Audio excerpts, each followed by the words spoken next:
Hi guys, ಎಲ್ಲರೂ ಹೇಗಿದ್ದೀರಾ? ಚೆನ್ನಾಗಿದ್ದೀರಾ ಅಂದ್ಕೊಳ್ತೀನಿ. ಗುಡ್ ಮಾರ್ನಿಂಗ್ ಎಲ್ರಿಗೂ. ಸೊ ಸಂಡೇ ವೀಕೆಂಡು ಏನು ಮಾಡೋಕ್ಕೆ ಮನಸ್ಸು ಬರ್ತಾ ಇಲ್ಲ. ಬಟ್ ಏನು ಮಾಡಬೇಕು ಅಂತ ಬ್ರೇಕ್ಫಾಸ್ಟ್ ಥಿಂಕ್ ಮಾಡ್ತಾಯಿದ್ದೆ ಫ್ರೆಶ್ ಅಪ್ ಆಗಿ. ಬಟ್ ಮಕ್ಕಳು ಹೇಳಿದರು ಏನಾದರೂ ಹೊರಗಡೆಯಿಂದ ಬ್ರೇಕ್ಫಾಸ್ಟ್ ತರಿಸಬೇಕು ಅಂತ. ಸೊ ಹಾಗಾಗಿ ನಾನು ಸ್ವಿಗ್ಗಿಯಲ್ಲಿ ಆರ್ಡರ್ ಮಾಡಿದ್ದೆ. ಇದು ಉಡುಪಿ ಗೋಕುಲ ಅಂತ ವೆಜ್ಜು ರೆಸ್ಟೋರೆಂಟು ಚೆನ್ನಾಗಿದೆ. ಸೊ ಅಲ್ಲೇ ನಾನು ಸೆಟ್ ದೋಸೆ, ಇಡ್ಲಿ ಎಲ್ಲನೂ ಆರ್ಡರ್ ಮಾಡಿಕೊಂಡು ಎಲ್ಲರೂ ಬ್ರೇಕ್ಫಾಸ್ಟ್ ಮುಗಿಸ್ಕೊಂಡ್ವಿ. ಸೊ ನನ್ನ ಮಕ್ಕಳು ಆಟ ಆಡ್ತಾಯಿದ್ರು. ಸ್ವಲ್ಪ ಮೊಬೈಲ್ ಬೇಡ ಅಂತ ಅವಾಯ್ಡ್ ಮಾಡಿದರೆ ಎಲ್ಲ ಹಾಸಿಗೆನೂ ಹೊರಗಡೆ ತಂದು ಮನೆ ಕಟ್ಟಿ ಆಟ ಆಡ್ತಾಯಿದ್ರು. ಆಡಲಿ ಬಿಡಿ ಅಂತ ನಾನು ಸುಮ್ಮ ಕುಂತೆ. ಏಕೆಂದರೆ ಅಟ್ಲೀಸ್ಟ್ ಅವ್ರು ಮೊಬೈಲು ಟಿ ವಿ ಆದರೂ ನೋಡೋದಿಲ್ಲ, ದೂರ ಇರ್ತಾರೆ.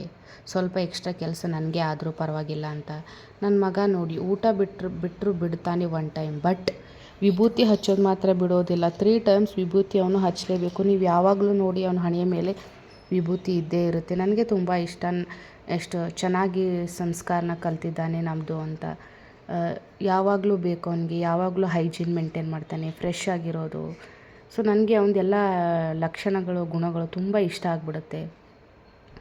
ಅದೇ ಬ್ರೇಕ್ಫಾಸ್ಟ್ ಮುಗಿಸ್ಕೊಂಡು ಲಂಚು ಮಾಡಿದ್ವಿ. ಸ್ವಲ್ಪ ಪುಳಿಯೋಗರೆನ ತಿಂದ್ಕೊಂಡು ಹೊರಗಡೆ ಅಂತ ಹೋಗಿದ್ವಿ. ಝೂಡಿಯೋಗೆ ನೋಡೋಣ ಏನಾದರೂ ಹೊಸ ಕಲೆಕ್ಷನ್ ಬಂದಿದೆಯಾ ಅಂತ. ಆ್ಯಸ್ ಯೂಶ್ವಲ್ ಅದೇ ಇತ್ತು. ನನಗೇನು ಇಷ್ಟ ಆಗಲಿಲ್ಲ. ಬಟ್ ಒಂದು ನೇಲ್ ಪಾಲಿಶ್ ಇಷ್ಟ ಆಯಿತು, ಚೆನ್ನಾಗಿತ್ತು, ತೊಗೊಂಡೆ. ಆಮೇಲೆ ನೋಡಿದೆ ಡ್ರೆಸ್. ಈಗ ನೋಡೋಣ, ನಂದು ಆ್ಯನಿವರ್ಸರಿ ಬರ್ತಾಯಿದೆ ಹಾಗೂ ಬರ್ತ್ಡೇನೂ ಇದೆ ಅಂತ ಸೆಲ್ಫ್ ಗಿಫ್ಟ್ ಮಾಡ್ಕೊಳ್ಳೋಣ ಅಂತ ಹೋದೆ ನೋಡೋಕ್ಕೆ. ಬಟ್ ನನಗೆ 1-2 ಜೋಡಿ ಡ್ರೆಸ್ ಇಷ್ಟ ಆಯಿತು. ನೋಡಿದೆ, ಟ್ರಯಲ್ ಮಾಡಿದೆ.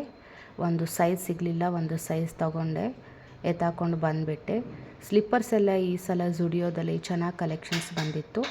ಬಟ್ ಬೇಡ, ಆಲ್ರೆಡಿ ತುಂಬ ಪೇರ್ ಇದೆ ನನ್ನ ಹತ್ರ ಅಂತ ಏನೇನು ಬೇಕೋ ಮನೆಗೆ ವೆಜಿಟೇಬಲ್ಸು, ಗ್ರಾಸರಿ, ಫ್ರೂಟ್ಸು ಎಲ್ಲನೂ ತೊಗೊಂಡು ಸ್ವಲ್ಪ ಹೊತ್ತಲ್ಲೇ ಕೂತ್ಕೊಂಡು ಟೈಮ್ ಪಾಸ್ ಮಾಡಿ ಒಂದು ಸ್ವಲ್ಪ ಮಕ್ಕಳಿಗೂ ಆಟ ಆಡಿಸಿ ಬಂದ್ವಿ. ಬಂದ ತಕ್ಷಣ ನನ್ನ ಮಗ ಯಾವುದೋ ಚಾಲೆಂಜ್ ಮಾಡೋಣ ಅಮ್ಮ ಅಂತ ಯಾವುದೋ ರೀಲ್ಸಲ್ಲಿ ನೋಡಿದ್ದ.